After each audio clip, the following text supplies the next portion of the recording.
Moi, Namboka. Est-ce que beaucoup se fait un plateau? Ou bien ma solo oi? Ma solo oi. Nico Faye. Ah. Nico. Vous avez acheté le solo oi? Elle sera Pepsi. De Pepsi. Est-ce que Pepsi est zongissima? Et zongissima. Ba zongissima te? Ndeni. 100 ml wana o ba yibaki wana ba zongissima ngoti. Bazongisi non te. Bazongisi. Ezongi. Pepsi ezongi te. Si tu es là tu mets taki wana. Nico Faye. Bazongisi eloko wana. Et ça l'est combien d'abord? Et cela qui 500 ml. Et qui t'a que combien 400. Parce qu'on y a pas réclamé 100 ml. Parce que Bazongisi. Nico Faye. La panneau. 100 ml. Procureur général. Ça c'est fort. Nico Faye. Nico Faye. Si on refait ça, merci à mon Kozambo, non. Parce que moi je suis pour 4 peuple. C'est-à-dire 500 millilitres, 500 francs. 1000 francs. 400 millilitres, 1000 francs. Yotelemeli. 100 millilitres, que what? Bazongisi. Bazongisi. Dis merci à Moukouatondo. Non, non. Ils doivent demander pardon pour ceux-là qui ont acheté pendant la période au 100 millilitres Kendaki. Très bien. Endroit, on corrige, c'est-à-dire on répare les préjudices subis. C'est-à-dire nous avons subi des préjudices. Ils doivent réparer. Est-ce qu'il y a... Avant de continuer mon loba, je tiens ici à porter correction à mon ami Nico Faye. L'État commence par une voyelle. C'est un grand E et non un grand T. Il faut aider bateau bolanda biso be étudiant ba étudiant msako kansa ki l'été bandara na T. L'État est bandara na voyelle E. Donc yo lobby l'État avec un grand T. Il faut le avec un grand E. On lobby grand T. L'État, quand je dis l'État, c'est avec grand T. Yo lobby que non, et ça T, et ça E. Non, mon frère, oui. Ah ouais, apprends ceci. Quand on dit grand T, la liaison Dewana en français, et comme étant un DT, T. Apprends. Quand on dit grand T, c'est-à-dire grand. G-R-A-D, D la souka. Mais quand on dit E, D la souka wana, en bon français comme Akate. Ah, Liziba Mayele. Ça c'est fort. Ah, pour tirer. Ah, général pour le peuple. Merci beaucoup. Alors, 65 jours, Banda Constitution et Pegisa Régime et défendre chef-lieu à Goma, chef-lieu à Nord Kivu, où il y a Goma, même situation pays là. Chef-lieu à province, à Sud Kivu, Bukavu, Constitution et Pekisi régime Oyo est récupéré. Je tiens à rappeler à mon ami, mon frère Nico Faye, qu'il faut rappeler que tant à jour, il faut rappeler que ça fait aujourd'hui presque ou plus de 5 ans que la gratuité de l'enseignement primaire est effective sur toute l'étendue du pays. Il faut pas selon la Constitution, attends à mon article 43, Oyo. Depuis Kabila, Azalara président pendant 18 ans, il n'a jamais appliqué. Pourtant, cet article est toujours dans la Constitution. Il faut à l'Obaké, ça fait aujourd'hui plus de 6 ans que nous avons assisté à une augmentation sérieuse du budget. Il faut aujourd'hui à reconnaître que doubler salaire et solde, il y a militaire, na salaire, il y a policier. Il faut aujourd'hui à reconnaître que pas si au Congolais bazomona président a payé sa gratuité il y a maternité. To bana bon la province pilote Kinshasa. Ndeko Kongolo comme le salaire il y a basoda. Ah, to modaki $88 bana ko le baté. Na plateau nyos na tuno Congolo soda zoka combien? O te ba futaka kaka. Le salaire est secret. Le lot salaire a soda 170 000 fois. Comme si ezaki eloko malade. Sans combien? $170. Comme si ezaki eloko malade. $88 fois de non. Théologie 170 000 fois. Et ça lapsus. $170 de ba fouti soda salaire. Ndeko yo nani kabambolobi que non même à l'époque il y a Kabila les pères qui dengwa. Mais la question c'est quel est le pouvoir d'achat? Oui, on paye ça $170. Non, ce n'est pas nécessaire le débat. Parce que pouvoir d'achat aux Aïnango. À l'époque, on a deux chambres salon. Et d'ailleurs, combien? $30, $40 aux Indako. Les lots d'Indako à des chambres salon. Qui est à $170 nous sur vous et si et Mayamboula et Dindako. Non! Il faut dire les choses de manière concrète et de manière claire. Vous avez Congo ou bien vous venez par plaisir. Ça sonne dans aux ondes émission na loba na yoke 2025. Toko sala ba émission du sous ya batu ya balabala te. Au lobby na prouvé. Au Pessi na rencontré moyen na yo. Ngapé na soulevé moyen au rencontré yango. Là nous allons aider notre peuple. Est-ce que vous comment na loba ngo?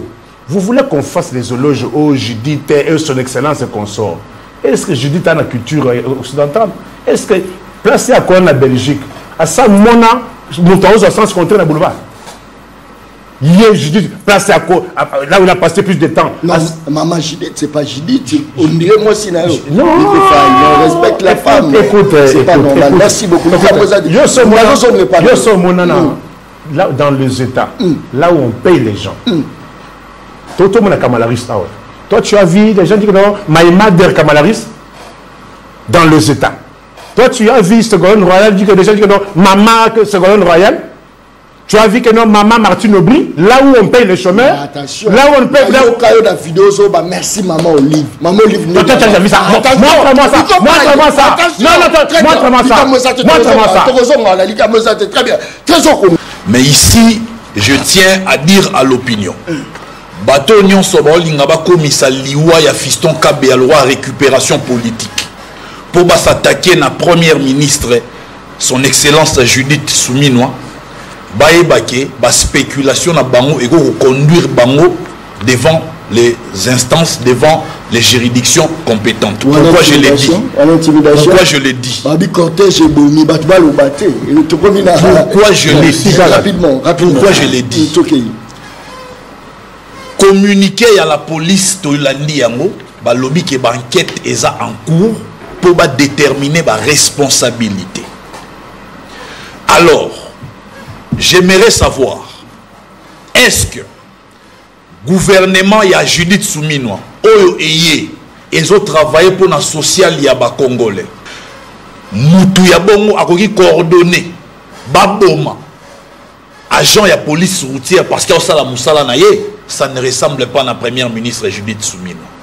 Mais na kamoya wa trésor congolo pour na ko défendre maman Suminwa ailleurs pour na ko justifier assassinat, meurtre, topé, liwa, yande konabiso, kabeya. Mais avant que tu aies comme makasi, où il y a passe. Maman soumise au cortège n'a pas qui sens inverse. Ça c'est l'infraction. Est-ce que amende, ça c'est cynique. Ça c'est vrai. Est-ce que amende, donc on a l'eau à péter, donc on a compliqué, il y a mouillé. C'est la donne. C'est que roulage ouana babomi pour atelemela bango ba la ça va be ngana ebité soki ba bomier pour na wana to pour motif wana ezaka motu na tout ngana ebité mais oh ngana ebité que ndeko na biso akufi en exercice de sa fonction oko ba te roulage ba ya kakabo ezate mutu ke tout yoté et là mutu ke kei et ba tu bazongi nde batu wana ba pesi liwa sur instigation anani na ebité est-ce que ça qui volonté na bango moko na ebité mais à minima la responsabilité civile de l'État est engagée. À minima, la responsabilité civile, il y a primature. Il ne faut pas qu'on vienne ici, qu'on commence à dédouaner le trésor congolais. Est-ce que il faut certifier que y était mutatidaki? Nous avons connu dans ce pays, moi, Naya,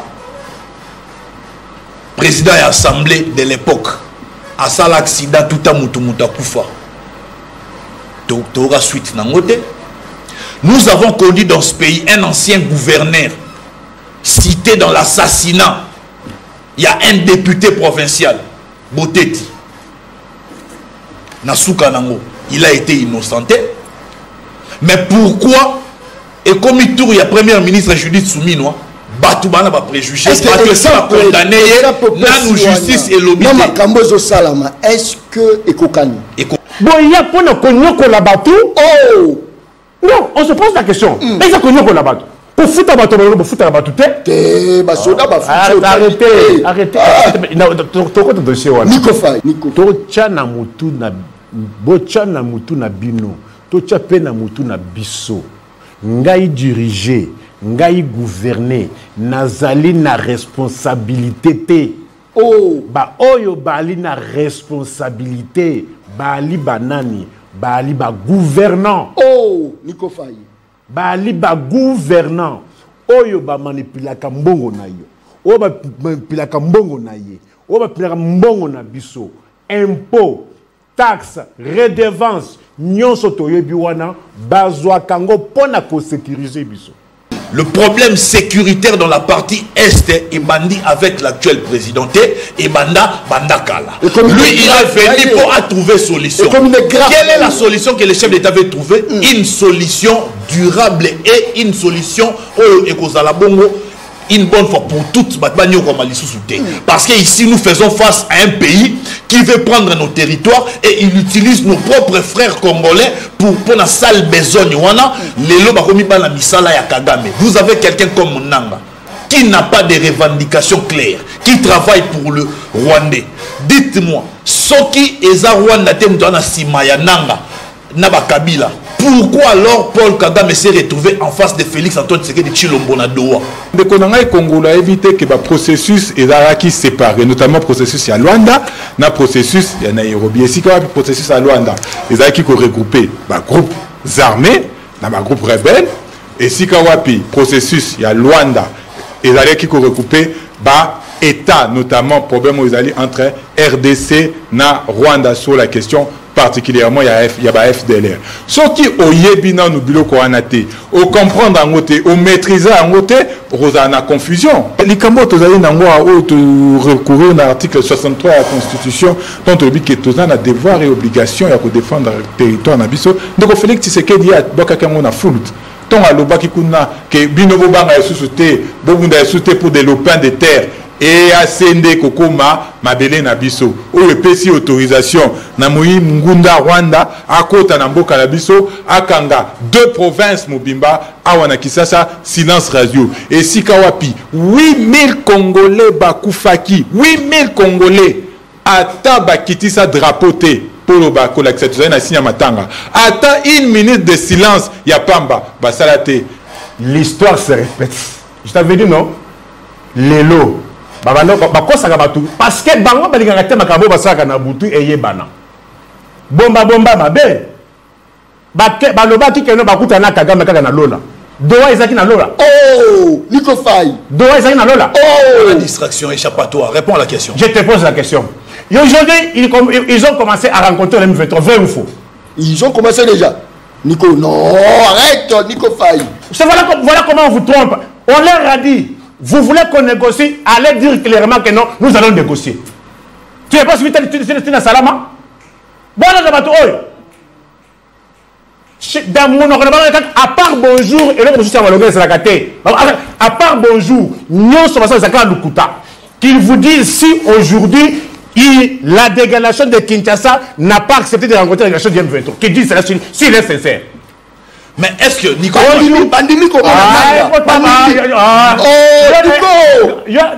émission à l'élo Isaka ya yesengo makamu nyo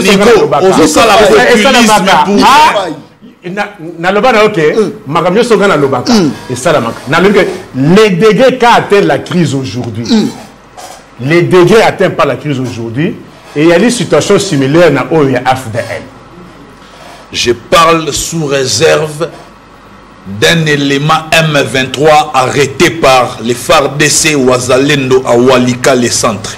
Oh, je vous parle. Ça c'est fort. Qui a fait des révélations très très troublantes. À l'obiso bozo mona to remportara ba victoire facilement et puis tozo kota na ba territoire na ba ville facilement et autres à la tomber. C'est parce que ba chef na bino na kata FARDC baron ba pesa biso ba information en temps réel. Ouh, ça c'est très bien. Yves, est-ce que Félix a une armée à Sika? Au contraire, Félix a enclenché des processus, il y a recrutement. Oh, Kalaming était au côté de éléments à Sika na kati armée. Mais vous verrez que nous allons remporter cette guerre. Des éléments épris du patriotisme. On va retrahir Mbokate. C'est ça la réalité. Ce n'est pas normal. Ce n'est pas normal dans une république. Pas une Belge, Christina Tshisekedi. Pour la bango, il faut qu'il y ait une présidence. Pour la mamissou, il faut une armée pour avoir $170. Ce n'est pas normal de Konanga et Congolo. Et c'est là qu'il faut qu'on combatte. Il faut qu'il y ait une justice distributive sur tous les plans de la vie politique, économique, sociale. Pour tout le monde, défendre $170. Secrétaire par sec. Oh, il y a un Félix Tshisekedi. Comme on est Christiana Tshisekedi. À combien? 170 $? $200, $300? Non. Nous disons qu'il faut qu'il y ait une justice équitable, une justice distributive. Aujourd'hui, cette question de la frustration est allée là comme Yamabé. C'est pourquoi nous disons, ce Nana Chutekuna. Donc, Félix Tshisekedi, on s'interroge maintenant sur est-ce qu'Azali n'a qu'à y traître ou pas. Parce que l'initiative, il y a SCC Senko. Il y a le bien d'initiative à Kitoko. Il y a des gens qui ont le président Songolo, le président Pakala, parce que Tolinto aussi, c'est ma camongo. Mais 2 jours après, Azui Kodjo Junior, le petit Kodjo, Eberand, Abimisi Elisou Libanda, pour avoir la consultation. Enfin, dit Azui et Jibayamampia, Abimisi Elisou, il n'y a pas dans le processus. Merci beaucoup. Très bien. Merci. Merci. Tu parles au commis petit père. Moi l'osso avec caméra, papa qui c'est mon gars avec caméra. Tiens, c'est ça la catin. Quand on va péter sa famille na bango, et c'est va tchaka caméra. Fini. Distraction. Azalaka kuluna lelo akoma bâtisseur. Aboya distraction. Asali bilanga, asali baban, Johnny Kabamba, abeti milolo. Mais yo kaba distraction na kata ba ministre. Tous les gars. 20 millions détournés.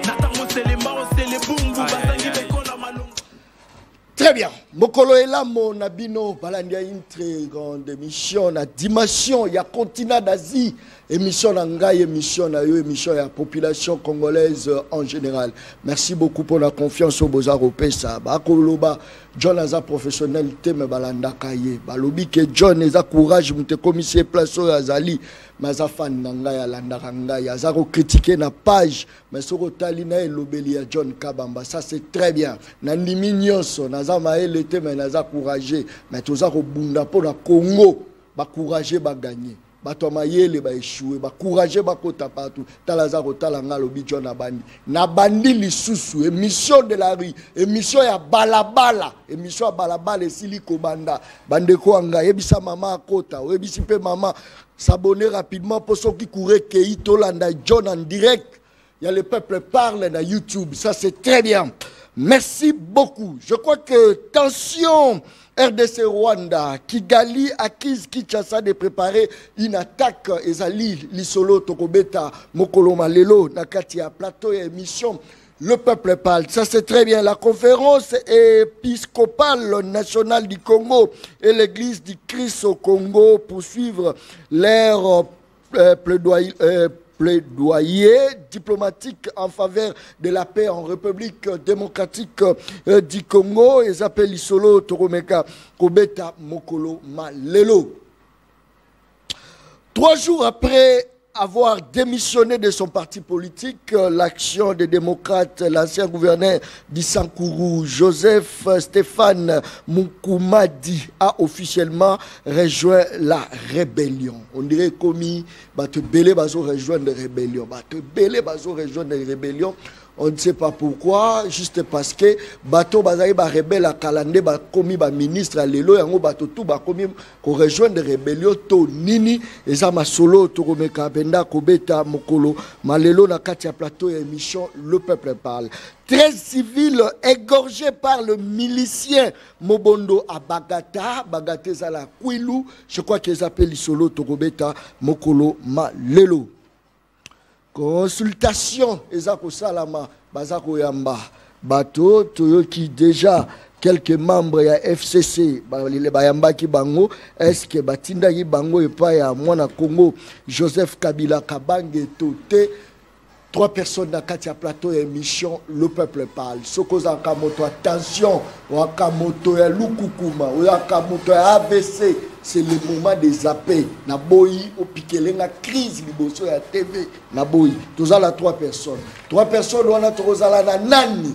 Yves Badjogo, tous à la Katia Plateau. Yves Badjogo. Arozala na nani trésor congolo. Trésor congolo. Azala biso la katia plateau et mission le peuple parle. Zulanga trésor congolo. En personne, trésor azala biso.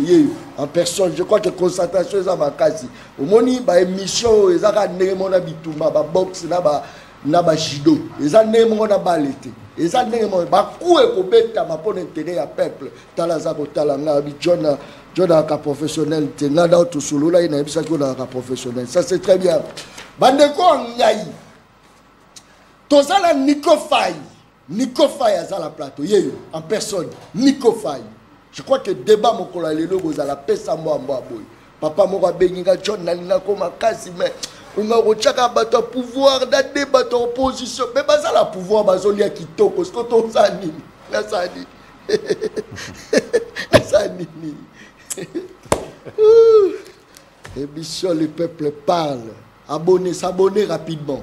Et à la moment où je suis émission sur la TVT, direct dans YouTube. C'est le moment où s'abonner, le peuple parle, c'est le moment. S'abonner avant la bande d'émission. S'abonner. L'émission où la puissance nous sous.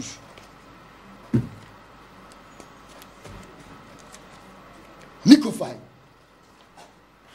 Nico Faye. Nico Mbote là. Mbote mwana mboka. Natiki le primaire pour présenter ma co-débatteur. Napesi ba téléspectateurs Union sur APS TV en général, où il y a le peuple parle en particulier. Toyai, Tozongi, après Otozala Kinango, Atanga, mais Togoti Kamboka Bongote. Mais c'est ça qu'on doit. Merci, Dieu a donné, Dieu a repris. Très bien. Je remercie aussi tous ceux qui m'ont assisté d'une manière ou d'une autre. Tozongi pour Nakolobela, Allemand d'Afrique, alors Congo. Mais il y a Koloba Inza Ibele, mais tant des Amouké. Tolobi, ça fait déjà 1019 jours où la constitution et Pekisi régime Oyo et défendre la cité à Bunagana. Oui, cité à Bunagana, Nazwango à titre symbolique parce que les lots rébellion Izakana Bunagana te Bunagana yangomoko yali cité boko na kata territoire ya Rutshuru. Rutshuru non se sait kenda, c'est-à-dire les lots. Si nous devons parler en termes de territoire, parce que Bunagana c'est une cité na kata territoire. Le territoire rebelle c'est le cas Bamasisi. D'ailleurs, une idée m'est venue. J'ai rencontré na Kisasa quelque part chef coutumier Yamassis Aza Awa Kimi Bituma. Mais à lobby il faut perso. Il faut perso banda qui matilelo. Il faut perso. Chef coutumier Willy Aza Awa Yamassis.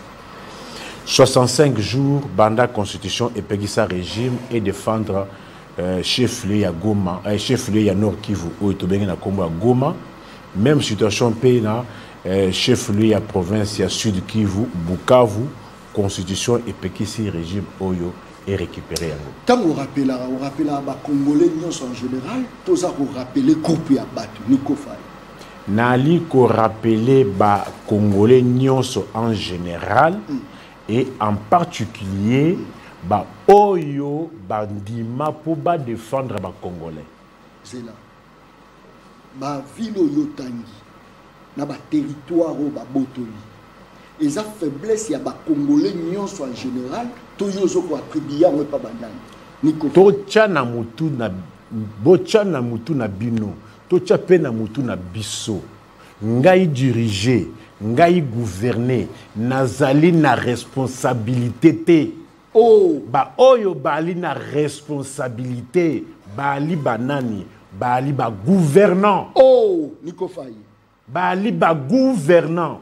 Oyo ba manipulaka mbongo na yo. Oyo ba manipulaka mbongo na ye. Oyo ba manipulaka mbongo na biso. Impôt, taxe, redevance, nyonso toyebi wana bazwa kango pona ko sécuriser biso. C'est-à-dire, nous les diriger, nous n'avons aucune responsabilité dans tout ce qui arrive. Mais qui ont la responsabilité, et il y a les gouvernants, ils ont échoué. Ils ont lamentablement échoué. c'est-à-dire bisona ubino totu na bango bunaga na biso ezawapi, Goma na biso ezawapi, Bukavu na biso ezawapi, Masisi ezawapi. Est-ce que ça faiblesse? Mais je ne te pas ça comme non seulement faiblesse, mais irresponsabilité. Oh, Nico Faye. Irresponsabilité. C'est-à-dire? C'est-à-dire, bakokite. Ah, Nico Faye.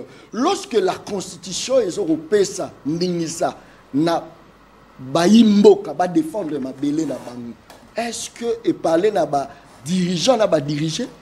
Nico Faye. Yo lobby constitution. Nico Faye. Autangité. Nico Faye. Mais néanmoins, moi j'ai brandi la constitution qui responsabilise Ongana lobby. Lika mosa te toyebi yango. Ezaka na lobby. Mais finalement, continue à noter. Faye. Au moins, émission na loba na yo ke 2025. Toko sala ba émission du susu ya batu ya balabala te. Au lobby na prouvé. Au PESI, on a rencontré moyen na yo. Ngapé na soulevé moyen au rencontrer yango. Là, nous allons aider notre peuple. Mais bien que non, oh bah peuple. Le peuple n'a aucune responsabilité de défendre le territoire national. Peuple. Le peuple n'a pas cette responsabilité-là. Et donc, c'est-à-dire, ça va diriger. Nico Faye. Bon, moi, je te donne des dispositions. Yo pe et on responsabilité peuple autant que la pangue disposition mi balé à constitution ouais rapidement constitution yango article 16 la personne humaine est sacrée, l'État avec grand T a l'obligation de la respecter et de la protéger. Article 52. Nico Faye, quand on parle de l'État, on voit qui? L'État avec grand T. Non. Oui, non, l'État, non, il faut. L'État, il est belé, mais l'État. Il oppose à la tête. Nico Faye, rapidement, merci beaucoup. Ça, il s'abat. L'État avec grand T. Parce que l'État, il y a un mot comme un grand T. Ils allaient personne morale. Mais une personne morale ne peut pas poser les actes. Personne morale est allée représentée par des personnes physiques. Personnes physiques qui sont-elles? La bonne institution. Toi, on a institution président de la République. Toi, on a institution gouvernement. Toi, on a institution parlement. Et toi, on a institution cour et tribunaux. Au trois, on a tangué à Liboso. Il y a beaucoup plus politique. Très bien. Merci beaucoup. Comprendre. Ça va les camosate. Trésor Congolo. Mbote na. Mbote ndeko John. Mbote na balandinyon sur émission Kitoko. Le peuple parle. Mbote na Tata Mokonza Ekolo Nkumu ya mboka Félix Antoine Tshisekedi Tshilombo. Je pense que bat na machine balali parce que bat baota langa nanda ba mo ngate. Donc que nos amis techniciens fassent leur boulot correctement. Je disais donc, je salue le peuple congolais en général. Merci beaucoup parce que bat technicien ba yo kimbela nangai. Avant de continuer ma loba, je tiens ici à apporter correction à mon ami Nico Faye. L'État commence par une voyelle. C'est un grand E et non un grand T. Il faut aider bateau bolanda biso be étudiant, ba étudiant msako kansa ki l'été bandara na T. L'État est bandara na voyelle E. Donc yo lobby l'État avec un grand T. Il faut le avec un grand E. Donc il faut aider émission éducative. Voilà, on a ligue précision détail. Très bien.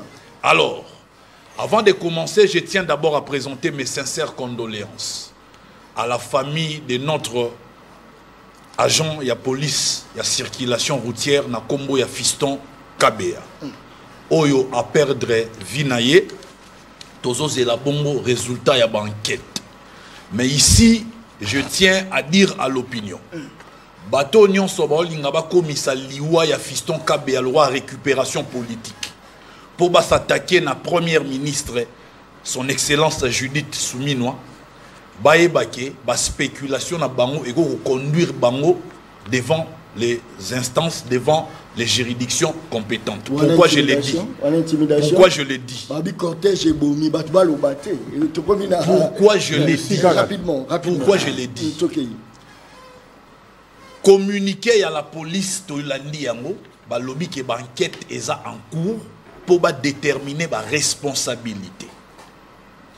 Alors, J'aimerais savoir, est-ce que gouvernement y a Judith Souminois, Oyo Eye, ils ont travaillé pour la sociale yaba congolais, en commençant par baisse ya carburant. Les autres ont vivre augmentation, va doubler salaire yaba militaire na yaba policier. Moutou ya bongo a coordonné, baboma, agent ya police routière parce qu'il y a ça la moussala na ye, ça ne ressemble pas à la première ministre Judith Souminois. Ici maintenant il faudra attendre à ce que tant où procès au banda major wana oyo aza commis na protection ya première ministre aloba est-ce que c'est la première ministre mutapesa qui est ordre azonga après 10 minutes selon témoignage ya agent ya police routière mususu wa témoignage ki otolanda biso dans na ba bilili il faut aloba est-ce que ba pesa qui est ordre toté.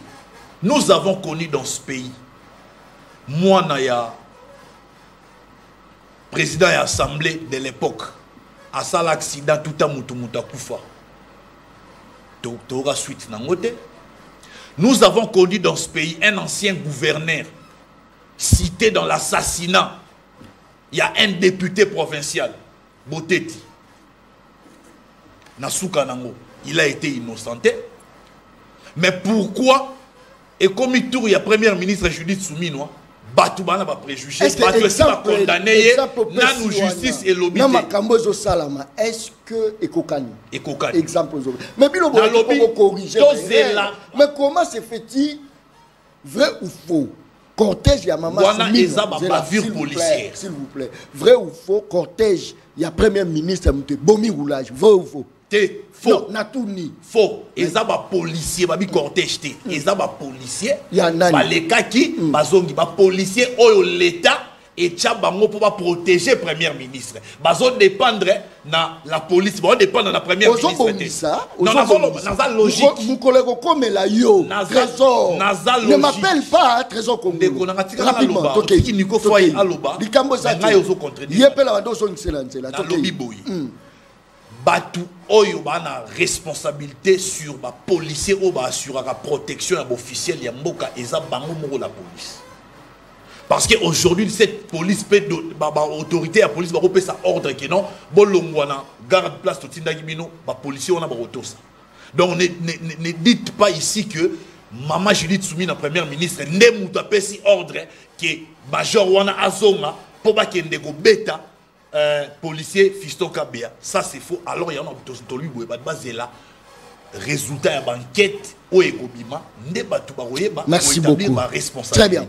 Et bon, alors ici je tiens à rappeler à mon ami, mon frère Nico Faye, qu'il faut rappeler que tant à jour, il faut rappeler que ça fait aujourd'hui presque ou plus de 5 ans que la gratuité de l'enseignement primaire est effective sur toute l'étendue du pays. Il faut pas attendre. Selon la Constitution, attends à mon article 43, Oyo, depuis Kabila, Azalara président pendant 18 ans, il n'a jamais appliqué. Pourtant, cet article est toujours dans la Constitution.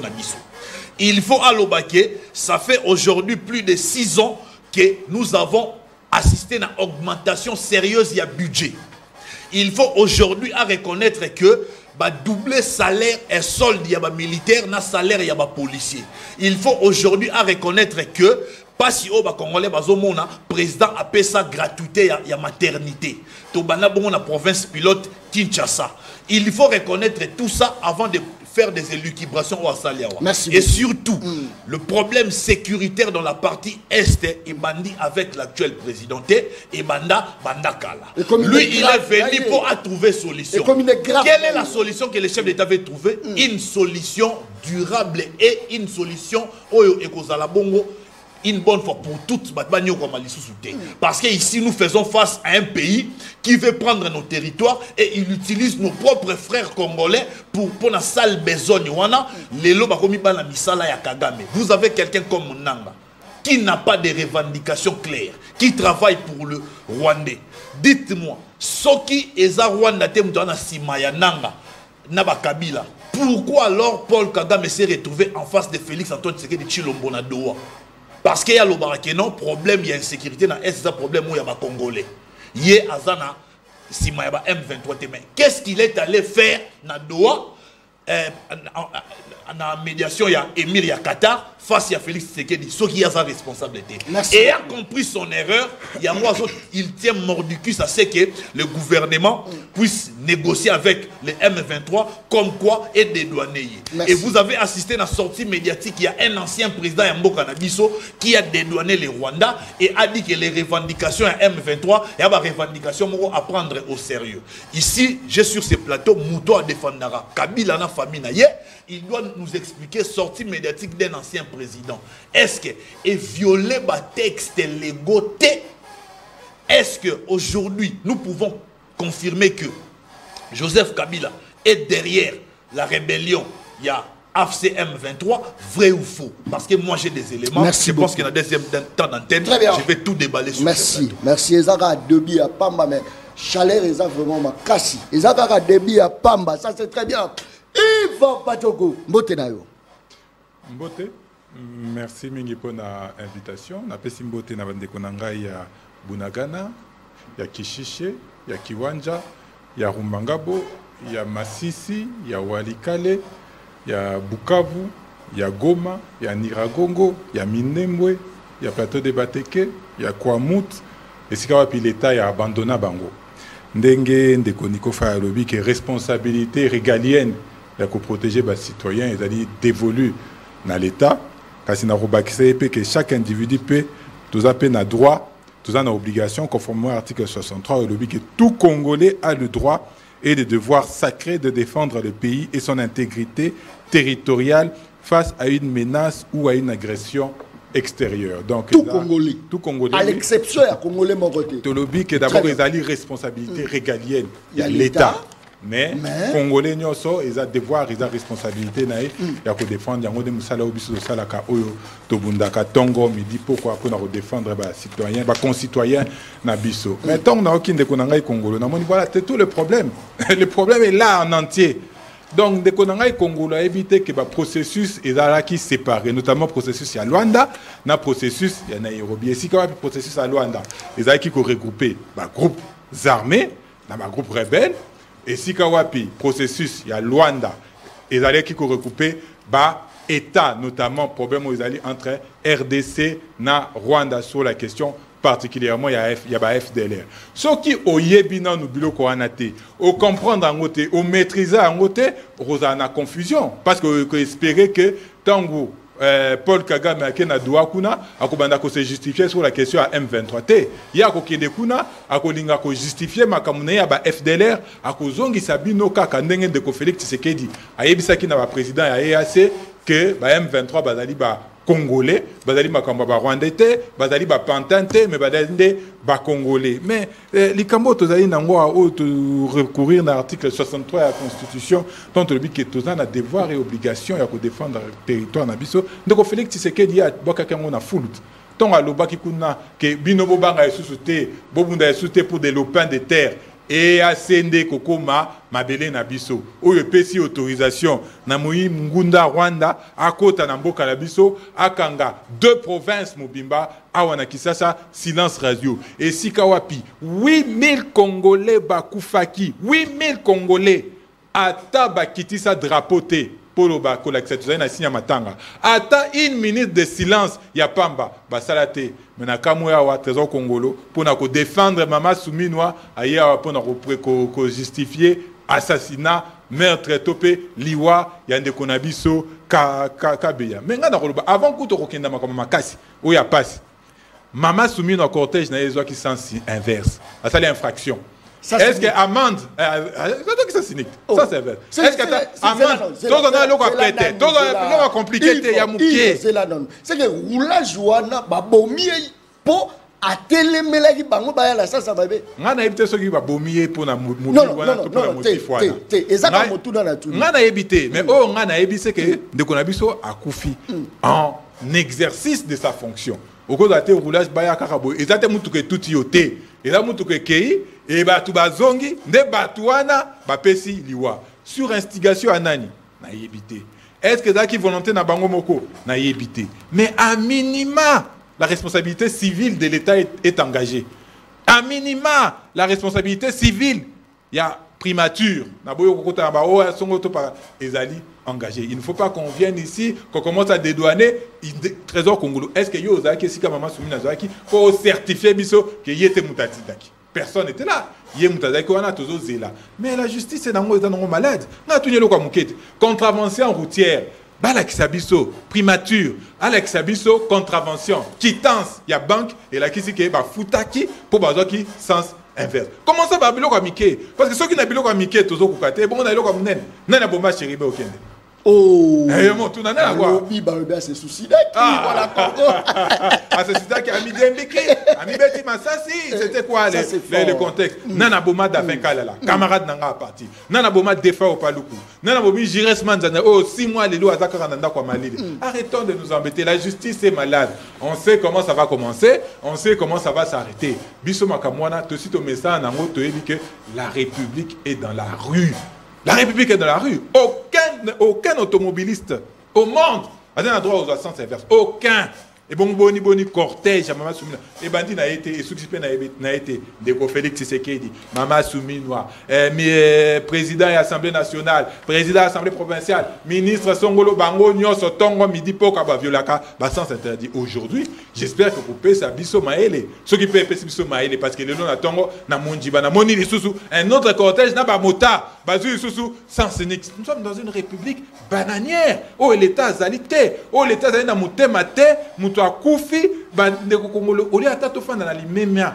Toko ta na ba détail wana te ko famille na bango yokota la biso toko ndonga oh eta mama soumino te oh mais mutu akufi ndeko na ngai mutu akufi na lobby c'est la banquette ici là on espère on connaît comment les enquêtes commencent dans notre pays on connaît pas comment ici là poming ici là na ngote na tuni des fois au kala là Davin kala des fois au palou babouma bango depuis ça fait 5 ans tilelo tout ça na ba suite na ngote donc soyons conséquents soyons responsables la vie humaine est sacrée. Très bien, ça c'est fort. Je crois que Hermoko na Omomona, Bozoti na ba roulage basala musala. Au moment où un roulage yemoko zo accompagner ba kondi. Baya la sasa mabe. Na yo pesa ba raison. Na omona pourquoi ba bangaka. Tanes ya yo akufika boatiki bana la akufi akei. Akufi. Un mot peu biso ba journaliste un mot ngolo ba vérité kangi olobo ba ndengeni obi mape ba katio mutu omolika bateau yamba na plateau ba omolo ba te ba boma ki te yemo ka bela ki diare yem kaka bateau to yamba moninga kufi ba lobi bien que ça cortège il y a premier ministre mais ba dédouanier pour ça premier ministre Torosuka wapi ça c'est très bien mon la Congo Nico Faye est-ce que premier ministre Oya Bundi pour le loyo Kabila Ekita premier ministre Judith Souminoa a Bundi Makasi le loyo ba soldat ba militaire le loyo tout le militaire ozo comme $160 à l'époque à Kabila même Monsieur Laurent Désiré Kabila il souka la 100 mais on est combien ba $160 est-ce que sans compter ba na front ba $500 ba front ba 500 mais que ça la confirmation et logo eza ngote ngana loba mambo eza vrai. Je peux même te montrer des preuves, des images. Bango moko ba otanga mbongo na ba on a franc $500. On a rappelé au jour le bas que non gomme ko ya raté. On a rappelé moni. Rappelé Nzambo Kaloba gomme ko ya raté. Chef de l'État. Yo a raison Kim. Ah. Très en Congolo. Ça c'est très bien. Rapidement, Nico Faye. Est-ce que le premier ministre, la première ministre a une intention il y a aussi la bateau, il y a la devoir. Moi, la musala na bango. Est-ce qu'il y a koki koboma? Malobonga non rapidement potokota parce que grâce na ye, raison qu'on a autre biloko la wenze. Et qui dit na lobby awa. Carburant Ekita sous la direction il y a Judith Soumina comme première ministre. Na lobby awa. Nini ba solde ya ba militaire, ils a doublé et ceux qui sont au front, ils a même quadruplé. Na lobby awa salaire yaba policier et mati azo travailler malembe pour la social alors to bongo azo travailler pour la social akoki lisuko boma bilo la wenda kokite almet César bongo pilipili soli to kota na détail nyonso détail mais na yamba yo lobby non akiti se biloko la wende akiti se biloko Ça va, Nikamboza, très bien. Nico Faye, Nico Zoluka Nini Mouna. Tout gagné. Kasi la personne de Yamaloba. Nico Faye. Nico, les loyers la santé des bon. Toquez rapidement. Nico Faye. Avant tout côté la sujet wana. Nikamboza. Nazali na bana ba congolais oyo ba tekaka. Balobi, comment voulez-vous régime oyo banda eya et créaka ba employé et bo makakaka. Régime oyo. Ezo bomara. Ba oui ba emploi. Ba kutaka Sasim. Sasim. Sasim et Assassim. Sasim société minière. Na yebi Sasim. Nambujimaï. Lelo 14 mois et komi kokanga. Sasim une société minière. Bakutaki Bracongo ex Bracongo. Plus de 35 ans. Et Kangi.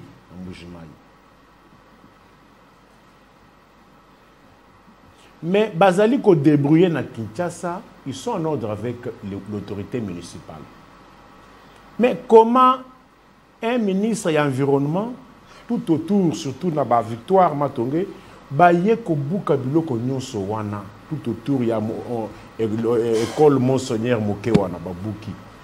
Babuki ba terrasse, non seulement babuki ba terrasse, balingi siko ko buka na ba oyo bateka ba téléphone, ba chargeur. On se pose la question, dans quel pays où on ne peut pas exercer le commerce? Dans quel pays? Si Moutou à se mettre en ordre avec l'autorité municipale, Azali Kofuta moi taxe, mais moi kiosque. En quoi ça dérange le bon fonctionnement de l'État? En quoi ça dérange le bon fonctionnement de l'État? Faille. Babouki batera mais le comble est que Kobuka est une chose. Mais est-ce que mesure wana est cause la pérenne? Bobo Sani, opération Basala qui entre Jekoko nani. Jekoko nani. Après, Babuka qui banani. Mais Kende Lelo, Bisika Nyonso Babuka wana. Ezongate? Ezonga. Yebisanga Bisiko Babuka te. Ezongate. Ezonga Nyonso. Boya pona konyoko la batu. Oh! Non, on se pose la question. Mais ça connaît qu'on la batte. Pour foutre la batte, pour foutre la batte, arrêtez. Nico Faye. Très bien. Pognon son aloba, ils ont coquille ça. Ça c'est fort. Hein? Bande quoi na victoire, on a bâti un kiosque au Balingba Bukabango. On se pose la question. Ministre provincial et environnement. Est-ce que environnement oyo milangi ozana balabala oyo boko mona ngote mabulu oyo bino boko mona ngote bangomba oyo ya basalite bino boko mona ngote kaka ba kiosque oyo za contre ba mira batu bolingi bobuka. Il y a li dans un état on ne tue pas les activités économiques pour tuer. Avant de tuer une activité économique, l'on doit réfléchir 1001 fois. Tous ces gens-là, pour la question que les dirigeants se posent dans les États, je comprends ici, ils ne sont pas dans un État. Dans les États, on se pose la question, pourquoi les gens se sont lancés dans les petits commerces? C'est parce qu'il n'y a pas des emplois. On réfléchit comme ça. Pourquoi il n'y a pas des emplois? Figurez-vous, tous ces gens-là, s'ils se mettaient dans la rue, pensez-vous que le phénomène est aussi là? Pensez-vous que c'est aussi là? Les gens se débrouillent dans des petits commerces en vendant des téléphones, en vendant des chargeurs. Mais vous voulez détruire ça. Mais vous voulez tuer ça. Ça 50 000. Ça c'est fort ça. Ça 50 000. Mais finalement, vous voulez quoi? Je suis que lancé de l'aide. Moi, dans mon cas. Est-ce que beaucoup se peut-être un plateau? Ou bien ma solo oyo? Ma solo wapi? Nico Faye. Ah. Nico. Vous avez passé sur l'histoire oyo? L'histoire Pepsi. De Pepsi. Est-ce que Pepsi est zongisima? Et zongisous. Ba zongisima te? 100 ml wana o ba yibaki wana ba zongisima ngodi. Bazongi non te. Bazongi ici. Bezongi. Bezongi te Eh, si tu es là, tu mets wana. Oh, Nico Faye. Procureur était. Bazongi ici. Bazongi ici et loko wana. Et ça l'est combien d'abord? Et ça là qui 500 millilitres. Et qui t'a que combien 400. Parce que yo va donc réclamer 100 millilitres. Parce que Bazongi ici. Bazongi ici. Nico Faye. Ça va panneau. 500 millilitres. Oh. Procureur général. Ça c'est fort. Nico Faye. Nico Faye. On refait ça, merci à mon Kozambo, non. Parce que, moi, attention, je suis pour... qui peuple. C'est-à-dire 500 millilitres, 500 francs. 1000 francs. 400 millilitres, 1000 francs. Yotel Meli. 500 millilitres, que what? Bazongi ici. Bazongi ici. Dis merci à Moukwatondo. Non, non. Ils doivent demander pardon pour ceux-là qui ont acheté pendant la période aux 100 millilitres Kendaki. Très bien. Endroit en droit, on corrige, c'est-à-dire on répare les préjudices subis. C'est-à-dire nous avons subi des préjudices. Ils doivent réparer. Est-ce qu'il y a... Il y a un bon la téléphone. Ram. Non, non. Il y a un monde, je ne pardonnerai jamais un tel régime. Vous savez, non seulement ça, ils ont menti que vous en avez 6 moko. A contrario, tu as 3 sim bazozoa. Qui avait géré cet argent? Il n'y avait que 2 personnes qui savaient la destination de cet argent. Les deux beaux-frères. Qui connaissaient la destination de cet argent? Le Parlement ne connaissait pas. Les ministres de finances ne connaissaient pas. Le gouvernement ne connaissait pas. Ils doivent rendre compte. Et attention, ce n'est pas fini, hein. Ça va vous poursuivre. Je vous le promets. Vous avez promis à mon peuple comme ils sont congolais millionnaires. Vous avez Maïgo Driver 11 mois et 10 mois. Alors, à l'objet, je vais te rencontrer. À l'objet que non, je dis que non. L'État avait granté. Mon frère, c'est là d'abord au côté. Si vous avez rencontré les Congolais, n'a plus au tangi. Faut que tu aies ça. Ram Esaïe na période de Judith. Toujours comme il y a quand même des actions. Rapidement, Toké. Non, 30 secondes, il y a au lobby, grand T. Quand je dis, les tests avec grand T, il y a le but que non, ils ont tété, ils ont non, mon frère. Oui. Ah ouais, apprends ceci.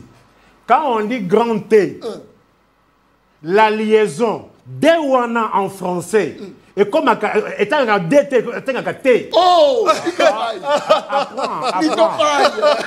apprends. Quand on dit grand D, c'est-à-dire grand, G-R-A-D, D na souka. Mais quand on dit E, D na souka wana, en bon français comme Akate. Oh, Lisiba Mayele. Ça c'est fort. Pour qui rêve. Général pour le peuple. Merci beaucoup. Alors, Makambu ya Bimuto Koufi. Rapidement. Vous badinez avec la vidéo. En plus, moi ça ne me surprend pas, étant donné que Bamumutis Nabana Bango, Batikala Koye Bamide Kotu. Est-ce que ça là constat, il y a un nombre, il y a violation, il y a code de la route? Non.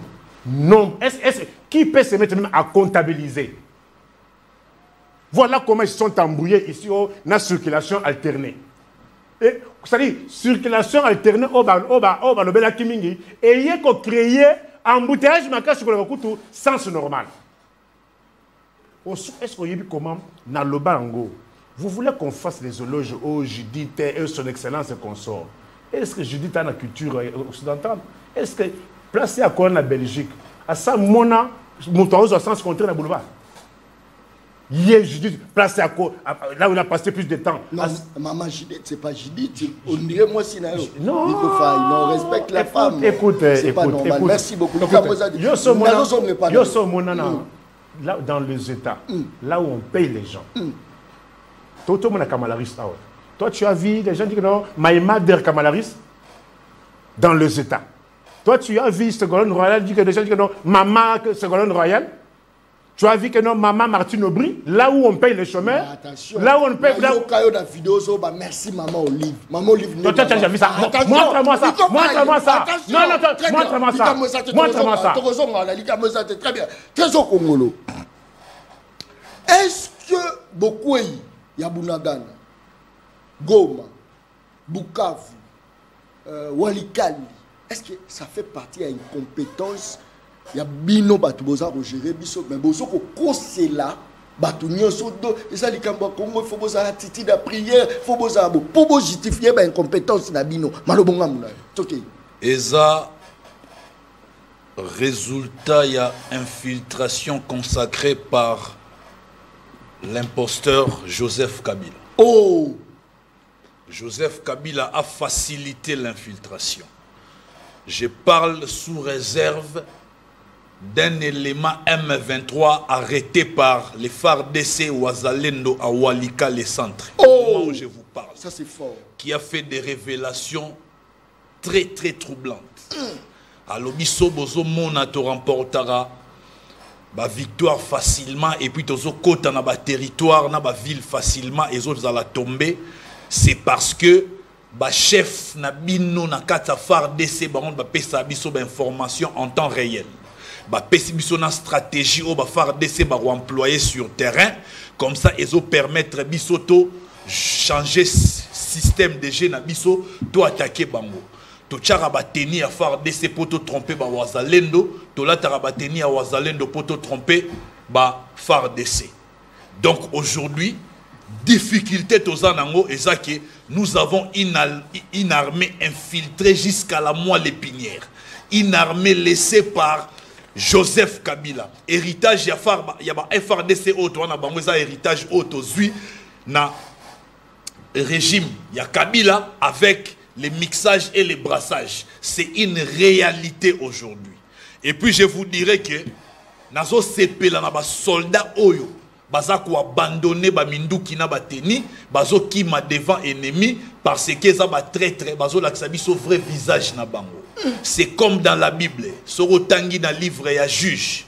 Je pense chapitre 7 verset 1 jusqu'à 21. Il y avait quelqu'un qu'on appelait son nom m'échappe. Pardon, Gédéon. Gédéon, c'est là que le roi Tokoloba, c'est là que le roi au magistrat. Yem tabande ko mema armée à Israël na bitumba parce que Syrie wana ba madianite babande ko se comporter kaka ndenge mona ba rwandais babande ko cha sécurité ya Israël mal à l'aise. Alors, l'Éternel, le Dieu des armées, a dit à Gédéon, avant bokende bitumba, boza 32 000 hommes, boleki et belé. Il faut réduire nombre. Balongo li 10 000 hommes, abi boleki ka ebele botika li 22 000 boleki ebele. Tuni nzambe na bosa ndeni pona ba soda ofuna kena bango bitumba. Abi mema bango pembeni ebale. Ba onya so ba ko pembeni ebale na soif wana ba bibwaki na mai ba omela mai en désordre. Bazaki totalement éliminé. Ba o ba telema ki ba omela mai calmement toki mai ameli ba bi bango ndo kena bango bitumba. Ba zala combien? Ba lega 300. Ba gagner ba madianite. Donc aujourd'hui, je fais référence à la Bible parce que au début du mandat, le chef de l'État Ataka Mboka Onamabo Nzambe. Comment expliquer soldat là qui tenait à prêter serment au Pessabo Moïna pour Nekolo? Toko Manafron, ba abandonné, ba territoire, ba Kimi. Yebisanga. Bitumbanini ya malonga ba M23 ba bundisi ba FARDC pour te confirmer que ba M23 ba longi ba FARDC. Est-ce que ça manque à motivation peut-être parce que juste rien à voir na manque ya motivation. Oh. Et ça ba soldats oyo bana ba penchant rwandais, oh. D'autres soldats o ba rwandais. Ça c'est fort. Ba infiltrant mboka na biso parce que bana posta ba zo ba territoire, ba zo biso ba territoire nyonso eza riche, ba annexer yango na Rwanda. Souvenez-vous Paul Kagame na conférence de presse moko na Bénin aloba yango que ba frontière wana faut ba revoir yango, il y a une grande partie à Rwanda et kota na Congo. Donc allez-y comprendre ça maele que muto za na ba velléité expansionniste et ba distraire opposition ya mboka na biso ba kotisi tribalisme na mboka na biso de sorte à ce que tous a diviser et vous verrez que nos amis de l'opposition makambo na lo ba bien que ça vrai mais ba beta c'était na ngote bango ba tirer toujours sur l'individu, sur le président Félix Antoine Tshisekedi Tshilombo. Aujourd'hui, cause nabiso est ça juste. Bazoli nabazo abiso mabele. Et quand vous avez un ancien président, oh to pesa e bokondi, to commissaire riche, atonga bakingakati bakashamata, ayaka na babot to commissaire l'homme le plus riche d'Afrique, voire même je peux dire qu'il y a citoyen même Elon Musk na niveau de fortune. Moutoua Bongo, pour la première fois depuis belle lurette à Zoua Maloba, a dédouané Rwanda, a condamné M23 et Oba Bundisa Yepe dans le régime pendant qu'il était président. Et vous pensez que Moutoua Bongo est normal. Et quand je pense que le chef d'État que Kabila est derrière l'AFC, c'est même lui le patron de l'AFC. Je lui donne raison en croire ma sortie médiatique qu'il y a Joseph Kabila. Un ancien président qui n'a même pas la compassion. À compatir na bandeko ya Est. Mais un ancien président, oh ya zwa maloba, a traité de compatir na bandeko ya Est. C'est un message de compassion pour la bandeko bakoufa rien. Aujourd'hui, les débats, nos amis de l'opposition, bazo mimango ailleurs. Bitumba oyo. Insécurité dans l'Est et bandit dans Fachité. Fachazo Pundande, poto longwana boumbo barwande. Bitumbango comme à niveau nini. Ça c'est très bien. Mutuna pe angwano go. Lelo siko. C'est là s'il vous plaît. Ope sangé yano.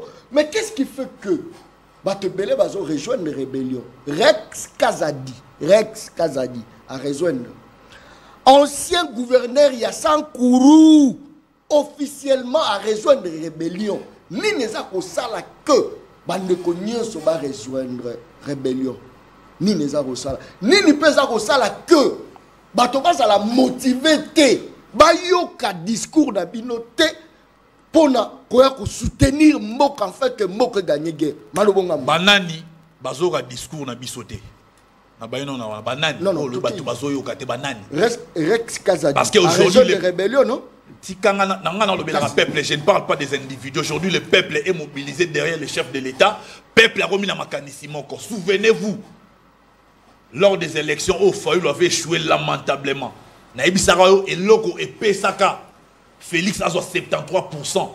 Il y avait élection lorsqu'Albaki a la moindre escarmouche. Pour les causes où ils ont réuni les Congolais. Les Congolais en ont marre de la domination rwandaise. Des velléités expansionnistes de Paul Kagame et de son régime. Les Congolais en ont marre. Pour la cause de Yamboka, les Congolais battent comme un seul homme. On a tendance à l'opposition. Lelo Oyo, il faut regarder Yango. Bateau va rejoindre la rébellion Yananga. Et ça par cupidité, ce sont des gens Oyo Baluka. Baza a mal de positionnement. Souci na bango ba que non. Comme aujourd'hui, tendance est que non. Sur la table de négociation, mais il faut pas un côté moro facile pour pas zonger à poste. Ça a toujours été le cas. Même yo que président même yo pendant que la négociation Félix c'est un fin tacticien. Félix c'est un fin tacticien. C'est-à-dire la politique, vous comprendre aujourd'hui commence à remporter des victoires diplomatiques. Aujourd'hui Maramboto, on n'a jamais connu ça sous Kabila. Tu connaître en Lelo, les hauts responsables rwandais sont sanctionnés. Parce que sur sanction, aujourd'hui l'économie à Rwanda est comme par terre. Il y a Paul Kagame Joseph Kabila a s'assumé officiellement que Azana va M23 parce qu'à l'ennemi va condamner à Yemoko. Il faut l'accepter que même un ancien président de la République, un ancien président, il y a Seni Baza na rébellion wana botika ko accuser le Rwanda. Aujourd'hui je te dis bateau ne soba okende na ngambu ya rébellion. Bazo, en fait, Bazo Linga va aider Rwanda à se dédouaner la responsabilité sur massacre et génocide. Oyo, abanda ko commettre, pas continuer à commettre Tilelo. J'espère, mon frère Aouti Golobanga, quand les M23 va continuer à Goma, il y a eu plus de 8000 morts. Un génocide, un carnage qui ne dit pas son nom. Mais Batou Balobeli Yangote, Bazo Linga va masquer Yango, va finir Yango. Ici, dédouaner les Rwandais et la sagiosa antipatrie aux patriotisme aujourd'hui la réalité nous renseigne que à date changer 1000 présidents dans Mboka Oyo ceux qui ont eu conscience que Rwanda Rosakana na biso Olobi combien de hommes Bakoufi à peu près combien plus de 8000 nani quoi ça sans ça on sécuriser mais on doit comprendre que nous avons hérité d'un état où l'armée a été infiltrée depuis des années. Et aujourd'hui, grâce à cette guerre, merci beaucoup. Aujourd'hui, la réalité. Pourquoi sa réalité? Merci beaucoup. Très bien. Dites-moi, ces militaires sont payés par les contribuables congolais, Mbongo et l'État. Qu'est-ce qui fait que face à Yabitumba, Babouara Mando qui bat, vous trouvez cela normal? Merci beaucoup, ça c'est très bien. Yves. Est-ce que Félix Ayaki n'a armé à Sika? Au contraire, Félix a enclenché des processus, il y a recrutement. Au Kalaming, il était au côté de éléments à Sika Nakati armé. Vous verrez que nous allons remporter cette guerre. Des éléments épris du patriotisme. On va retrahir Mbokate. C'est ça la réalité. Yves, Trésor Congolais lobby sur le plan diplomatique. RDC a progrès à ma casse. D'ailleurs, diplomatie à chef de l'État, ça dit que Rwanda contre la crise. C'est inutile, il y a dialoguer. C'est inutile pour la cohésion nationale. Parce que sur le plan diplomatique, Félix a gagné déjà guerre. Tu as récupéré déjà ma territoire. À quoi sert bon? Il y a revendre des sous pour dépasser mon épée, la cohésion nationale. Ce n'est qu'une question de temps. On n'a pas posé question. Mais moi, je n'ai pas dit au lobby. Pourquoi rapidement. La lobby, c'est que tu as récupéré ma territoire. La lobby, c'est sur le front diplomatique. Le chef d'État est déjà en train de remporter la victoire. La front militaire, Sikoyo. Na front militaire siko guerre o permettre biso toyeba ba soldats nini ba patriote na ba soldats o ba traître siko quand les nouveaux éléments ba okota en danse au romona ke bitumba o to gagner en en attendant les vrais FARDC et les vrais wazalendo ba sur terrain ba continuer ko bunda nous leur rendons hommage. Maman Matembela lobby John Mutuna na eza au Congo la lobby wa maman Matembela ba discuter na été toke Yves Badio. Moi, élu président de la République démocratique du Congo, je jure solennellement devant Dieu et la nation d'observer et de défendre la Constitution et les lois de la République, de maintenir son indépendance et l'intégrité de son territoire. L'intégrité. Voilà son travail. Moussala nae yango wana. Alobi de Kabila Boma qui n'y soit infiltré. Article qui poison. Nado ke non malembe. Moussala nae yango wana. Asala Moussala nae. Très bien. Aya kutuna bisoté. Soka ça d'accord on engage donc 8000 morts wana bakufa kuna responsabilité mais c'est Tshisekedi des nini engagé. On est d'accord on engage. Soki solo ya azali président ya République. Responsabilité des wana a failli. Kabila pourquoi? On est qu'à infiltrer qui pourquoi pas besoin des douaniers. Oh. Yé moko apesi exemple moko kitoko. Très bien. Ya nani? Ya Gédéon. Gédéon dans bebise nini? Kende na bango na ebale. O ba ko welela, bango ba sa nini? Ba tikali o ba ko tikande bo kenda. Depuis 7 ans bazana pouvoir. Combien de infiltrés bango ba si ba bimisa? Ça c'est fort hein. Donc Rosa Maluba peut s'engata deux combos. Pas tout balé. Mingité deux combos. O bango ba si ba exfiltrer ba bi o te da ina problème. Nouveau chef d'état-major adjoint, o ya bango ba tché. Oui, bien, outi wapi. Aouta qui n'a rébellion à Thomas Lubanga. Ah non, Yvo. Non, non, c'est pas Yvo. Aouta qui n'a rébellion à Thomas Lubanga. Toko boya que mixage n'a brassage et cause à torté. On est d'accord que mixage n'a brassage et cause à tort. Mais quelle est la responsabilité n'a yo sur du pouvoir? Olobinin. O azali le mamabe, olongoli. O azali le mamabe, olongoli. O sanini o bateli kaka oyo azali natina. Lelo Thomas Lubanga si asali rébellion na Uganda. Qu'est-ce qui nous dit pas qu'il pourrait être en connivence na Mouto Azali, chef d'état-major. Qui ne dit pas ça? Ozomona. Si on est Congolais, vous formez des soldats. D'abord, il faut bien vous occuper des soldats. Des informations qui nous parviennent, ils seraient en difficulté. Il semblerait que comme on a un porteur, quelque chose en reliant, alerte triste sort. Et initiative qui est vérifier. En face, il y a aéroport, il y a confirmé. Confirmé, il semblerait. La rumeur est une source d'information. Est une source d'information. Sérieux, mon frère. Avec des éléments concrets. Papa, mais la rumeur est une source d'information. Allez vous renseigner ndeko nangai. Nake wana tabi ba former bango, neto mona tango ba kokota, to mona ke to pando gagner bitumba. Pour former un soldat, il te faut 12 mois. Soldat, y a pas 12 mois. Pour former un officier, il te faut entre 3 et 5 ans. Donc c'est-à-dire qu'il faut de là dans 3 ou 5 ans pour de la armée na biso, oyo ya zone dénigré. Oyo ya zone vilipendé ke ba dekoba kimi alors que ba ko bunda kuna au pays de leur vie. À l'objet qu'il faut de la 5 pour tout le monde habitant. Mboka otika na situation ni. Nanga kokoma ate, akolikata na biso kokoma tati na brada dans les 5 ans. Compte tenu du leadership. Appelle l'exemple bien Gédéon. Gédéon Sali Moussala, ti abimina 300 bateaux, qui ko bundana 300 bateaux. Que fait monsieur Tshisekedi? Il n'y a pas de mauvaise troupe il n'y a que de mauvais chefs. Aujourd'hui, le leadership, il y a de Félix Tshisekedi des alliés défaillants. Il y a un Makambo non Sozo Ekobiga. Mais il se pose des questions. C'est parce qu'il a trahi par ses propres frères, mon Congo Yves Badioko. Mais pourquoi il n'a choisi que des traîtres autour de lui? Oh! Ils ont pas qui est incompétent. Pourquoi? Oh là là, oh là là, oh là là. Oh là là, Tikanga ina silisa. S'il y a une université pareille, Tikanga ina silisa. Traître okoyebe na machine, un traître okoyeba comment? Tikanga ina silisa. Non, ok, non, malem bete. Nous savons quels sont les pays qui nous agressent. Ouganda, Rwanda. Yozu Batu, qui hier était dans la rébellion soutenue par l'Ouganda, Jean-Pierre Mbemba, Ozu Oche Pembe Ninayo. Est-ce que soupçon, il y a tant moins mouké, il y a qui traîtrise, Jean-Pierre Azaraki n'a pas Ougandais. Azaraki Kobundissambo Cannabiso. Est-ce que les lois ont changé solo? Est-ce qu'il a payé sa dette à l'État? Pose Oche Pembe Ninayo. Soit vous savez faire les choses, soit vous ne savez pas les faire. Si vous ne savez pas les faire, vous avez sa pouvoir, il y a peuple au Boïba. Comme ça, Bisoto ça et l'ango nandenge et l'ongo badi nandenge et sengeli.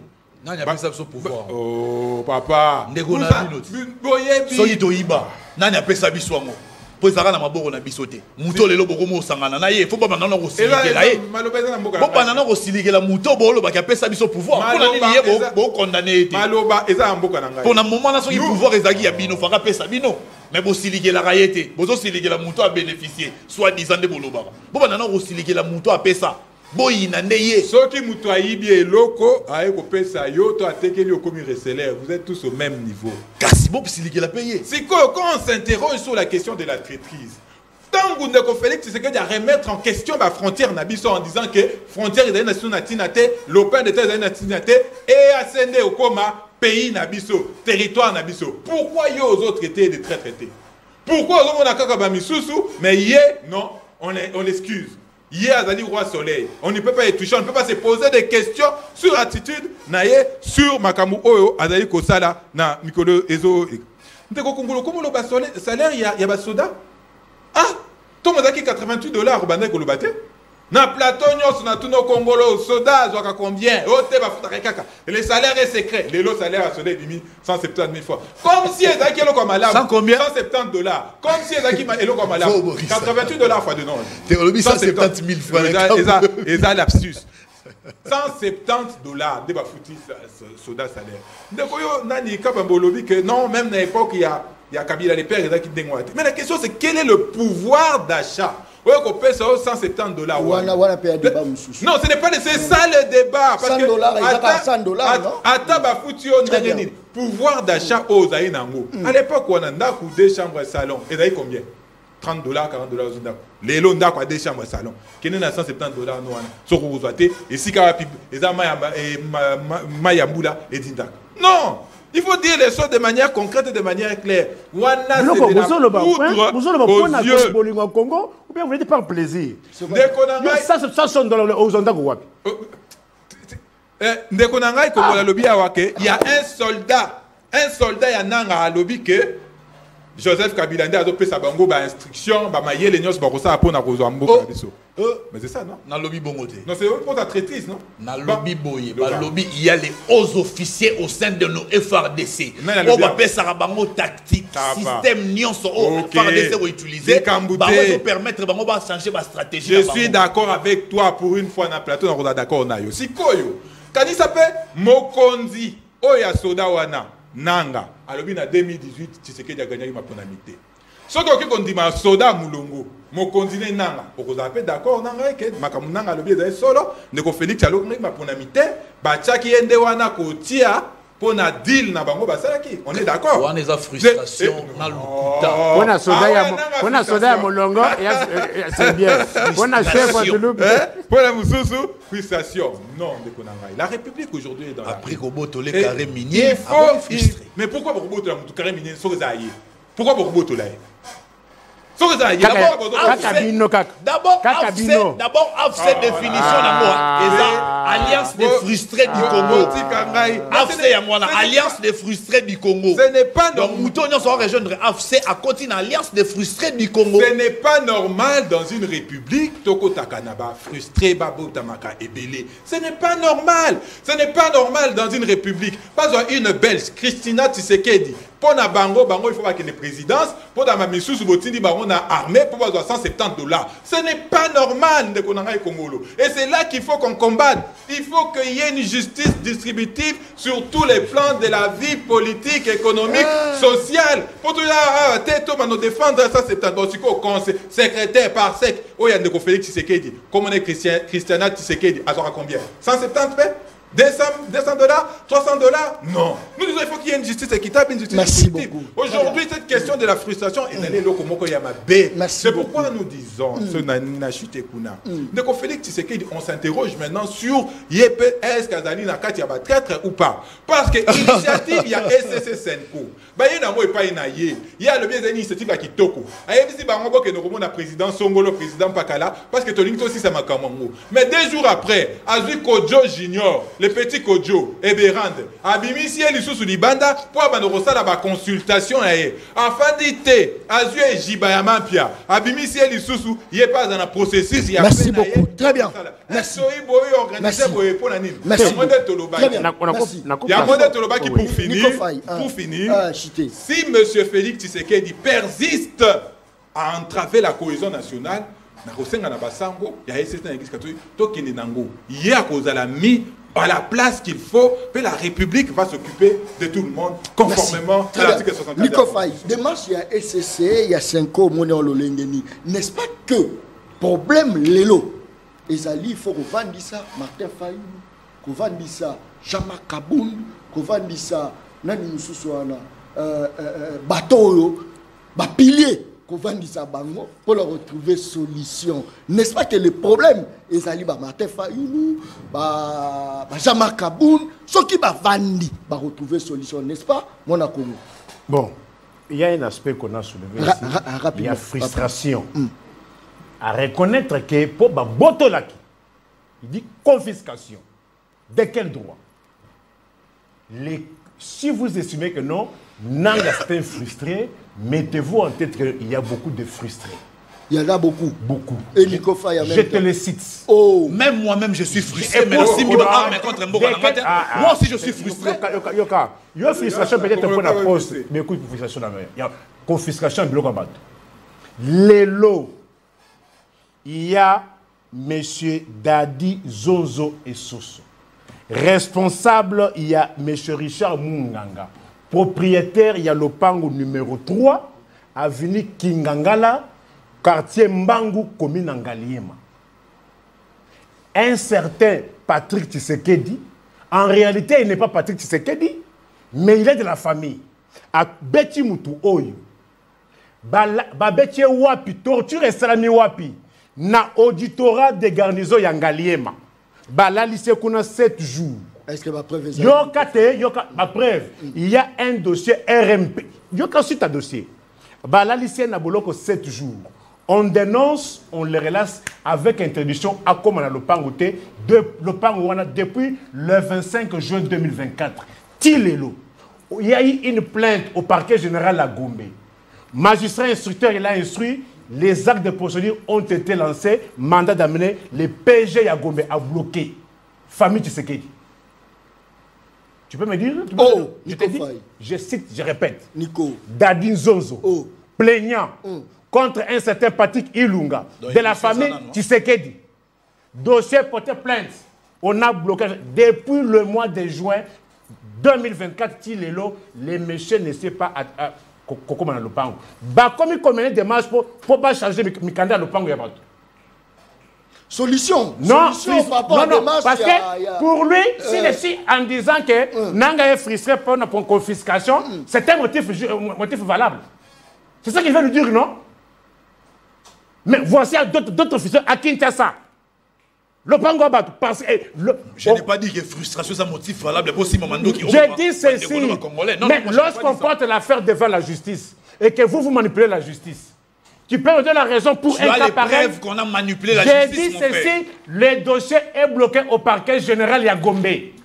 Ah, donc, yo relax la justice, n'est pas je t'ai dit, qu'est-ce qui prouve que le dossier est bloqué? Tu veux que je donne le numéro RMP?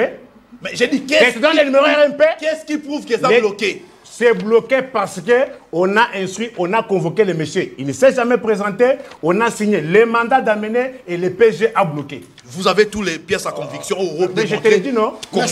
Alors, tu as compris? Non. Tu cité papa de marche à 5 ans. N'est-ce pas que concerné Bazali Fayoulou n'a jamais... Non. L'histoire se répète. Je t'avais dit, non? Les lots. Parce que bango balingaka te makambo basaka na butu eye bana bomba mabe baloba ki keno bakuta na Kagame kaka na lola doa ezaki na lola Nico Faye doa ezaki na lola voilà distraction échappatoire réponds à la question. Je te pose la question. Et aujourd'hui ils ont commencé à rencontrer les M23, vrai ou faux? Ils ont commencé déjà. Nico, non, arrête Nico Faye. Voilà comment on vous trompe. On leur a dit, vous voulez qu'on négocie, allez dire clairement que non, nous allons négocier. Tu n'es pas suivi de Salama? Voilà, dans mon à part bonjour, et là, à part bonjour, qu'ils vous disent si aujourd'hui, la délégation de Kinshasa n'a pas accepté de rencontrer la délégation du M23. Qu'ils disent cela s'il est sincère. Mais est-ce que Nicolas... Bandimi comment on a Nico il y a une émission à l'élo. Isaka ya secondaire. Nico, on ça la populisme pour Naloba na ok. Makamyo soga na lobaka. Et ça la maka. Les degrés qu'a atteint la crise aujourd'hui. Les degrés atteints par la crise aujourd'hui. Et il y a des situations similaires dans l'AFDL. Je t'avais dit ça sur ce plateau. Très bien. Dimension, il y a opposition politique. Dimension, comme il y a opposition militaire. C'est-à-dire, l'opposition politique viendra aussi. Comme à l'époque, il y a RCD Goma. La solution aujourd'hui, c'est Kinshasa. Et aucune solution aujourd'hui ne peut passer sans Nanga. Sans Nanga. Non. Rapidement. Donc, vous avez compris par son discours, son mot de la fin, que ce sont des gens qui soutiennent Nanga. Le réalisme. La rébellion. Le réalisme. Alors, si tous les frustrés du Congo, balobi faut pas simba mandoki. Po, nako bundisa. Et Kolo, c'est que là ici presque tous les pays ne recommandent et simba mandoki contre pays. Oyo tokoki jamais encourager que pour mutaza frustré asimba mandoki atangisa makila ya bandeko ne ba congolais nous ne pouvons jamais accepter pour rencontrer la délégation ou pas alobi boy aujourd'hui que ça soit la communauté internationale que ça soit les résolutions de Luanda je te pose la question il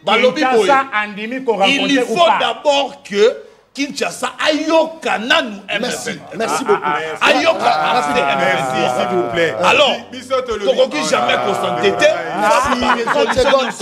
la réalité aujourd'hui c'est que après koyoka ba revendication il y a AFC M23 tu reçois un des poissons parce que barolinga baso ça na mixage na brassage barolinga batiki na bango est wana ou pas kokuta na kisi ka kondima ba revendication kokuta na kisi ka kondima ba revendication niko fa intellectuel tunaye bandini est-ce que kokuta na kisi kondima ba revendication tunaye est-ce que kokuta na kisi ka kondima ba revendication est-ce que ça na lola problème ya lola les ça est-ce que kokuta na kisi que kondima revendication.